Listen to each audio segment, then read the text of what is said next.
구독, 좋아요, 알림 설정, 댓글까지 부탁드리겠습니다. 자, 미국이 금리 동결을 발표했는데 문제는 시장 예상과는 조금씩 달라지고 있죠. 두 가지 이야기를 했습니다. 3월 조기 인하는 없다. 또 인플레이션이 2%를 향해 지속적으로 움직인다. 이런 느낌이 들지 않는 이상은 금리 인하를 쉽사리 하지 않을 것이다. 이런 상황인 거죠. 그러니까 일단은 금리 인상은 마무리가 된 상황인데 지금 지속적으로 금리 동결이 되고 있고 금리 인하 기대감이 시장에서 굉장히 크지만 그것보다는 실질적으로 금리 인하까지는 조금 더 갈 길이 멀다. 이런 이야기를 하고 있는 거죠. 근데 문제는 미국의 금리 인하가 지금 이제 3월이 아니라 5월이 될 것이다. 이런 이야기를 많이 하고 있는데 실질적으로 물가가 영향을 많이 받고 있고 생각보다 좀 안 잡히고 있죠. 그나마 최근 물가가 잡히는 이유는 유가가 많이 떨어졌기 때문인데 그럼에도 불구하고 인플레이션이 쉽사리 잡히지가 않은 이유, 이런 상황이 생긴 거죠. 가장 큰 이유는 인플레이션을 잡기 위해서는 뭐를 해야 돼요? 금리 인상은 부수적인 거고 핵심적으로는 인플레이션은 화폐가치 하락이라고 그러죠. 그러면 화폐가치 하락으로 인해서 생겨나는 인플레이션을 잡기 위해서는 화폐가치를 상승시켜야 되죠. 화폐가치 하락폭을 줄여야 되죠. 그럴 거면은 시중에 풀려있는 돈을 조여야 되겠죠. 근데 문제는 미국이 이 와중에 부채를 다시 푼다고 합니다. 그래서 재정 적자가 심각하기 때문에, 왜냐면은 미국은 이제 더 이상 돌이킬 수가 없는 상황이 된 게요. 국가 부채가 너무 많아요, 미국도. 이런 상황이라서 지금 인플레이션을 잡기 위해서는 유동성을 줄여야 되는데 지금 재정 적자가 심각하니까, 그러니까 이자를 내야 되니까, 많은 이자를 내야 되니까 계속 국채 발행이 되는 거예요. 그래서 앞으로 3개월 동안 국채 경매 규모를 대폭 확대를 하겠다. 그 이유는 정부 세출 대비로 세입 격차가 확대되면서 재정 적자가 불어나고 있기 때문이다. 요거 우리나라도 마찬가지입니다. 우리나라가 미국보다 더하면 더했지 덜하지 않아요. 미국보다 경제가 훨씬 안 좋아요, 우리나라가. 그러니까 실질적으로 미국보다 우리나라가 수입 의존도가 굉장히 높죠. 미국도 뭐 낮다는 아닌데 미국 같은 경우는 그래도 자체 생산되는 게 많잖아요. 석유도 나오고 뭐 천연가스도 나오고, 천연가스는 오히려 수출하고 있고, 또 미국 같은 경우는 땅덩어리가 어마어마하거든. 땅덩어리가 어마어마하니까 농사도 많이 짓고. 그런데 미국보다 우리나라가 인플레이션이 낮은 이유는요, 경제가 그만큼 안 좋아서 그래요. 경제가 디플레이션에 가까운 수준이죠. 우리나라 내수시장이 지금 굉장히 많이 무너지고 있습니다. 그래서 내수시장이 좋지 않으니까 돈이 돌지 않아서 인플레이션이 조금 덜한 것일 뿐이에요. 그런데 우리나라도 지금 적자가 어마어마하죠. 우리나라는 그 전까지는 한은 마통이나 혹은 외평기금 이런 거 끌어다 썼는데 우리나라도 지금 세출과 세입 격차가 굉장히 확대돼서 재정적자 불어나고 있기 때문에 우리나라도 국채가 어마어마하게 나올 수밖에 없는 상황이 되었다. 미국도 마찬가지고.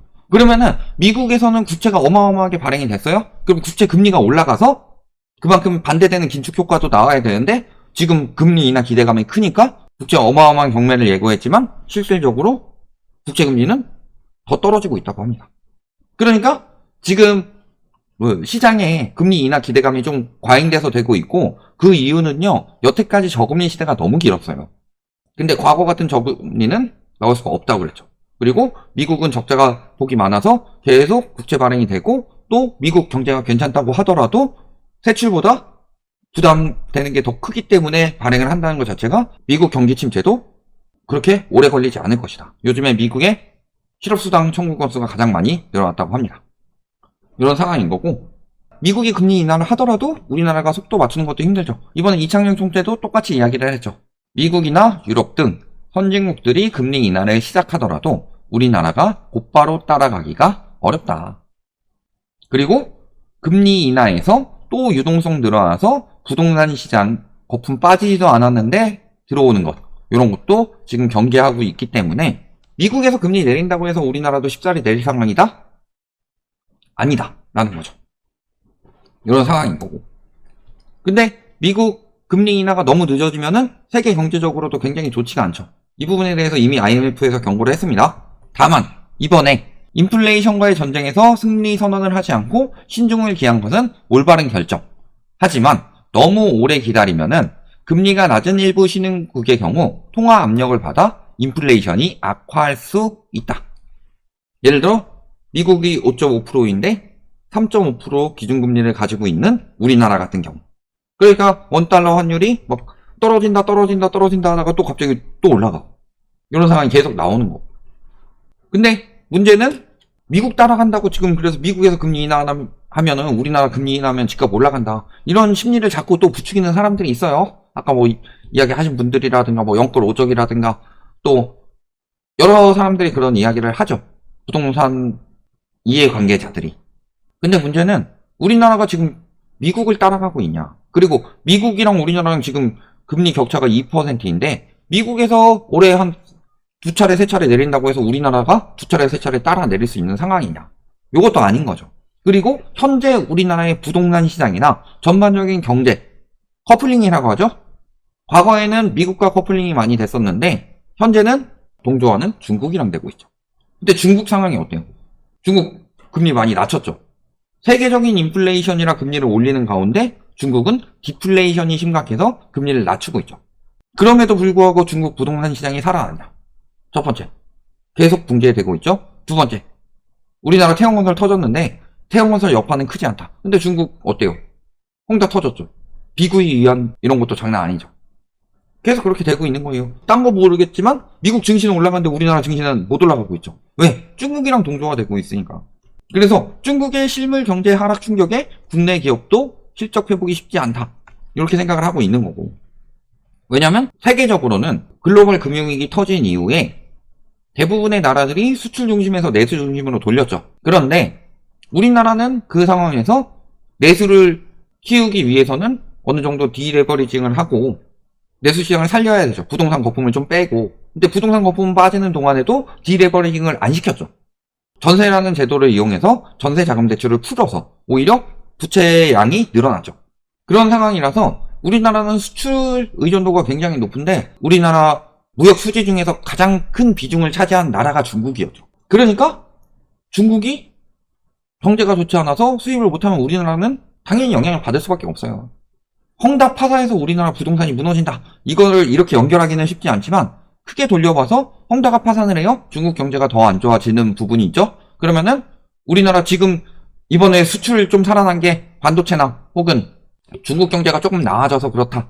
중국 수출이 좀 늘어나서. 그런데 중국 수출 무너지면 어떡해요? 경제가 계속 안 좋아질 수밖에 없죠. 근데 우리나라 지금 내수가 잘 들어가냐? 내수 박살났죠? 이게 현실이에요. 그러면 중국이 살아나면은 우리나라도 살아나지 않을까? 말 같지도 않은 소리인 게요. 중국이 살아나면 무슨 일이 벌어진다? 자, 지금 국제유가가 하락하고 있습니다. 국제유가가 하락하는 이유는 중국의 경기 지표 부진, 그리고 미 기준금리 인하 지연. 중국의 경기가 부진하면은 뭐가 줄어들어요? 석유? 수요가 줄죠. 그러니까 수요가 줄어들 걸 예상하고 국제유가 하락한다. 그 다음에 미 기준금리 인하 지연. 자, 달러 가치가 올라가면요. 그 원유 가치가 떨어지죠. 즉, 달러 가치가 떨어지면 원유 가치가 올라가겠죠. 지연되면은 달러 가치가 떨어지는 게 늦어지니까 원유 가치가 떨어지는 거다. 즉, 미국에서 금리 인하를 하게 되면은 유가 상승은 당연히 동반된 일이고, 거기에 이제 중국 경기가 살아났다. 감산 많이 해놨는데 확 증산하기 쉽지가 않죠? 그 상황에서 중국 경제가 살아났다. 유가는 튀는 거예요. 근데 우리나라 지금 물가 잡힌 것에 태반, 물가 상승률이 낮은 이유는 유가가 많이 떨어졌기 때문이죠. 유가 외에 다른 물가, 생활물가 지수 보면 쭉쭉 올라가고 있잖아요. 근데 유가가 많이 떨어져서 그런 거지. 이런 상황인 거고. 그리고 지금 경제부총리도 무슨 이야기 하고 있어요? 2, 3월에 물가 다시 3% 내외 상승 가능하다. 왜냐면 국제유가를 걱정하고 있기 때문에. 그러니까 우리나라도 인플레이아의 전쟁에서 승리를 거뒀다라고 말하기 쉽지 않은 상황이죠. 이번에 2.8% 떨어졌다. 2.8%대로 떨어졌다라고 좋아할 때가 아니라 그런 거라서요. 중국 경제가 살아나든 살아나지 않든 지금 우리나라 상황은 좋지가 않다. 늘 말씀드리지만요. 우리나라 경제 체력 자체가 굉장히 안 좋아졌어요. 그 이유는 내수가 안 돌기 때문이죠. 내수 시장이 탄탄하지 않아서 그렇고 내수 시장이 탄탄하지 않은 이유는요. 가장 큰 문제는 부동산 때문이다. 빚이 너무 많아요. 가게에. 빚이 너무 많으니까 내수가 돌지 않는 거예요. 근데 부동산 가격은 비싸죠. 그러니까 그 부동산을 사기 위해서는 빚을 많이 낼 수밖에 없죠. 그거는 주거용 부동산도 그렇지만 상업용 부동산도 마찬가지죠. 빚을 많이 내서 건물주도 이자 내느라 버거워요. 그러니까 임차인들한테 당연히 비싼 월세를 받을 수밖에 없죠. 그러니까 자영업자들도 비싼 월세 내느라 어려워요. 최저임금 올라가는 것도 너무 힘들어 죽겠고, 그러니까 임금을 또 짜게 최대한 안 주는 게 버틸 수 있는 방법이죠. 그러면 최저임금을 못 받아요. 버는 소득이 줄어들어. 그러면 사 먹지를 못해. 또 내수가 안 좋아져. 이 악순환이 계속 돌고 있어요. 결국엔 디레버리징과 부동산 거품 정리가 되지 않는 이상은 우리나라 내수 경기가 계속 안 좋은 거고, 그 상황에서 지금 최악의 상황을 맞닥뜨리고 있는 거다. 그게 쌓이고 쌓이다가 이제 터지는 거고. 지금 우리나라 막 경제, 그래서 수출 살아나고 막 경제 살아나고 있다, 이런 것도 착시 현상이에요. 지금 보시면은 1월 수출 18% 증가했다. 특히 반도체랑 대중 수출 호조에 힘입어서 증가세를 나타냈다. 근데 반도체 수출은 56.2%가 늘어나면서 2017년 12월 이후 73개월 만에 최대 증가율을 기록했다. 와, 반도체 살아나는구나. 경제 위기 안 오겠네. 이렇게 생각하면 안 되는 게요, 그 이유는 그 전에 워낙 적자가 심했어서 그래요. 그러니까 지금은 워낙 바닥을 찍고, 그러니까 항상 뭐 물가 같은 경우도 바닥 찍고 팍 튀잖아요. 코로나 이후 때 물가 상승률 보시면 바로 나오죠. 그런 것처럼 막 엄청나게 경제가 좋아지는 것처럼 언론에서 많이 이야기를 하지만 실질적으로 그렇게 살아난 상황이 아니다. 이번에 그러니까 반도체 살아났는데 삼성전자 왜 성과급이 없어요? 동탄은 삼성전자 때문에 가격이 계속 올라간다고 하는데 성과급도 없는 삼성전자, 동탄 집값 떨어져야 되는 거 아니에요?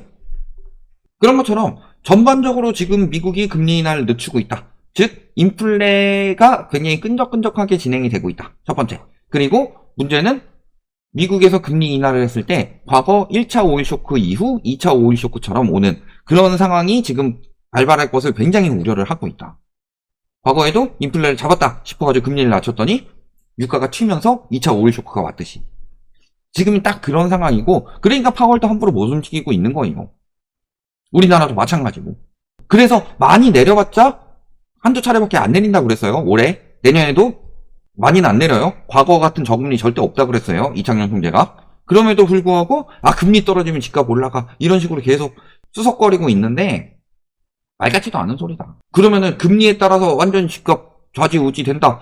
예전부터 그런 이야기 했어요. 예전에 맨날 공급 이야기 하던 인간들이 요즘 와가지고 금리 이야기 하고 있죠. 그런데 금리 내려도 과거 집값 올라갈 때보다 금리가 높아요. 인플레이션도 제대로 잡히지 않았기 때문에 부담도 크다. 이런 부분 생각해 보시면은 이번에 미국의 행보, 금리 동결, 그리고 문제는 국채를 풀어서 인플레이션이 더 쉽게 잡히지 않는 거. 그 다음에 국채를 많이 풀었기 때문에 나중에 우리나라에 있는 수요들 다 어디로 간다고 그랬어요? 외국인 수요들? 미국 금리 인하면은 미국 국채 산다고 그랬죠. 미국 국채 사려고 쭉 빠질 거예요. 그 발행량이 더 많이 늘어난 거죠. 그러면 우리나라에 있는 외국인 수요들이 얼마나 남아있겠냐. 그러니까 그럴 때마다 환율 튀는데. 이런 부분 잘 생각해 보시면 앞으로 지금 미국 금리 동결이 동결됐구나, 조금 금리 인하 늦어지니까 조금 더 오래 버티면 되겠네, 이런 느낌 정도가 아니다. 세계적으로 급격한 금리 인상 이후 금리 인하 시기가 됐을 때 경제가 어떻게 되었는지를 잘 생각해 보면 답이 나온다. 여기까지 말씀드리겠습니다.